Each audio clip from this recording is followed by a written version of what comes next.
Halo sahabat-sahabat pionir semuanya, selamat berjumpa kembali dengan Kampung Kripto Jember, channel milik kita bersama. Hari ini seperti biasa rekan-rekanku semuanya ya, kita bahas perkembangan informasi Pi Network yang setiap hari berlanjut.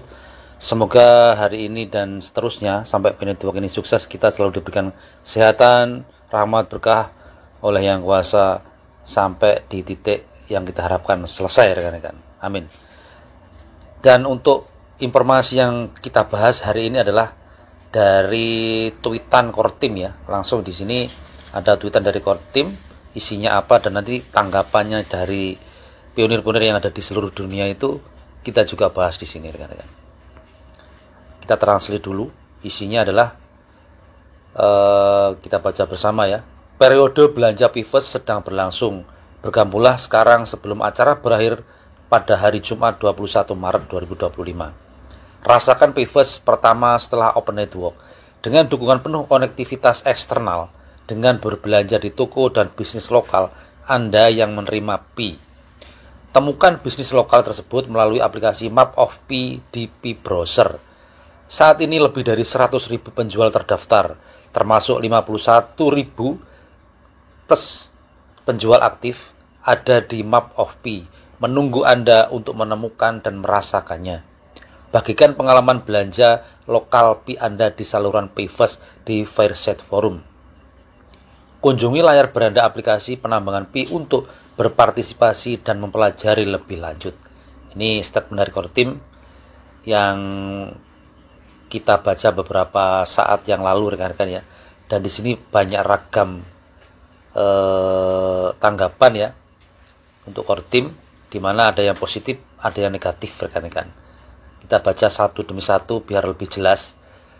Dengan Pi Network, kami tidak hanya berpartisipasi, kami menerobos hambatan teknis dan berinovasi dalam sistem baru yang mendefinisikan ulang desentralisasi. Dengan demikian, kami menciptakan perubahan besar dalam struktur ekonomi digital dan membentuk masa depan sesuai dengan visi kami. Ini yang tanggapannya positif rekan-rekan ya, dari Satomet X ini. Dan kita lanjutkan ke tanggapan yang lain rekan-rekan ya. Kita coba beberapa tanggapan ini kita bahas satu-satu. Karena di sini banyak tanggapan yang positif dan juga negatif rekan-rekan. Dan ini tanggapan yang salah satunya mungkin negatif ya. Kalau kita baca lebih jelasnya, ide bagus, tapi eksekusinya gagal. Saat ini pasar bereaksi langsung terhadap harga Pi, membuktikan bahwa pendekatan saat ini tidak berhasil. Pi Core Team harus menyesuaikan strategi komunikasinya dan mengalihkan fokus ke ekosistem daripada spekulasi harga. Masalah jangka pendek harus ditangani untuk menstabilkan harga Pi dan memulihkan kepercayaan di antara para pelopor. Volatilitas harga memicu kepanikan, dan tanpa perubahan segera kepercayaan dapat semakin terkikis. Pi Core Team saatnya memikirkan ulang pesan dan bertindak sekarang. Sampaikan pendapat Anda di bawah ini, bagaimana tim inti Pi harus menangani situasi ini. Jadi bagaimana Core Team menangani situasi yang sekarang ini agak rancu rekan-rekan ya. Ada yang berpendapat positif, ada yang berpendapat tidak positif, karena memang awal dari cerita Open Network itu akan diluncurkan ketika ada target yang terpenuhi, 14 juta KYC, 10 juta koin yang migrasi dan 100 di HPPS. Tapi di sini sampai sekarang aplikasi atau di HPPS yang dijanjikan oleh Core Team itu memang belum dipublikasikan sampai saat ini. Malah sekarang dibelokkan ke arah lelang domain Pi. Jadi yang awalnya tidak ada statement adanya lelang domain Pi, sekarang ada lelang domain Pi, terus 100 di HPPS yang mau dipublikasikan, sampai sekarang malah belum ada informasi sama sekali. Hanya Pivot yang memunculkan Map of Pi, salah satu di HPPS ya. Map of Pi itu merangkul para pionir dan pengusaha offline yang berinteraksi dengan jaringan Pi Network. Jadi banyak pionir yang komplain melalui tanggapan kepada Kortim ini rekan-rekan. Jadi ketika Kortim men-tweet beberapa saat kemarin, itu langsung banyak sekali tanggapan yang hampir seimbang ya. Ada yang positif, ada yang negatif. Di sini dengan berbagai macam alasan, dan ini alasan memang sesuai dengan dasar masing-masing. Seperti ini juga tanggapan yang kurang positif juga. Menurut saya yang bodoh Pikortim, salah langkah yang berakibat seperti ini. Seharusnya ratusan aplikasi ekosistem yang lebih dahulu dibuka, bukan ke bursa. Bagaimana pendapat kalian? Ini juga yang komplain juga kepada Kortim rekan-rekan ya.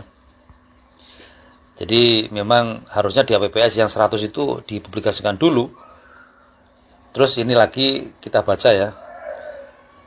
P81 Mall untuk saat ini siapa yang hanya fokus pada harga, dan siapa yang panik begitu harga turun?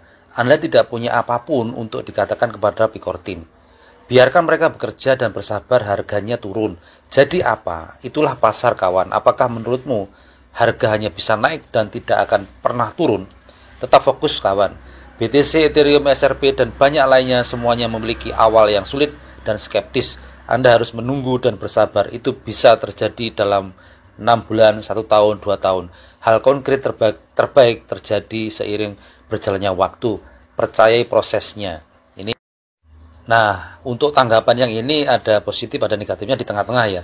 Karena mengacu kepada bursa dan juga kepada aplikasi di APPS. Kalau yang yang tadi kan benar-benar berfokus pada di APPS, dan yang satunya berfokus pada bursa. Nah, ini di tengah-tengah berfokus pada bursa juga pada di APPS. Ini ya, pendapat-pendapat ini beragam rekan-rekan.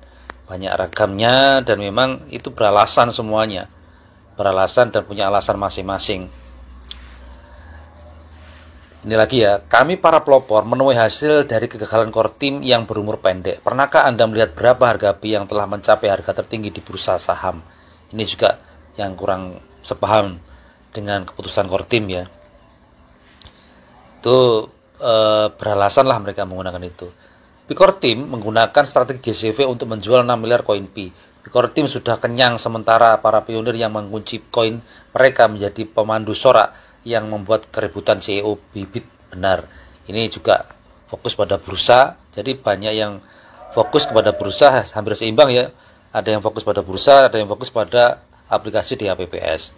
Karena tuntutan dari semua pionir itu seharusnya, kalau saya kesimpulkan di sini, itu di saat 100 di APPS itu dipublikasikan, dilaunchingkan oleh Kortim, mungkin kegaduhan atau keramaian yang saat ini muncul di tengah-tengah pionir yang ada di seluruh dunia itu tidak akan terjadi. Karena tuntutan dari para pionir-pionir ini kebanyakan, kenapa kok sampai sekarang 100 di APPS ini masih belum dipublikasikan gitu loh maksudnya ya. Lah malah mendahulukan domain Pi yang lelang. Jadi lelang domain Pi itu didahulukan. Jadi pertanyaannya di sini kepada Kortim adalah, kenapa kok domain Pi atau lelang domain Pi didahulukan ketimbang 100 di APPS yang harus dipublikasikan terlebih dahulu sesuai target yang di statementkan Kortim beberapa saat kemarin atau dulu sebelum Open Network rekan-rekan ya. Ini yang jadi pertanyaan kita semuanya.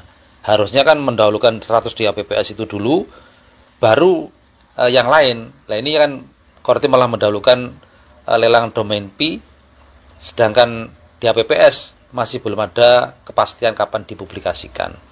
Ini masih tanda tanya lah seperti itu.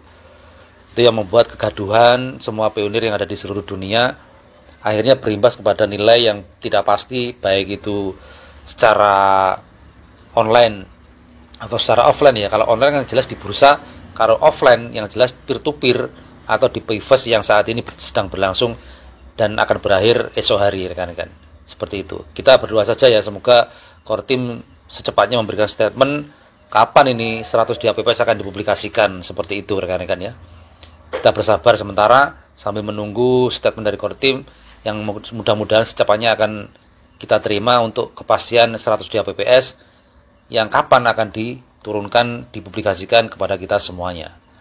Mudah-mudahan informasi hari ini bermanfaat. Bila ada salah kata saya mohon maaf. Bila sesuai dengan rekan-rekanku semuanya, semoga menjadi manfaat. Terima kasih. Wassalamualaikum warahmatullahi wabarakatuh.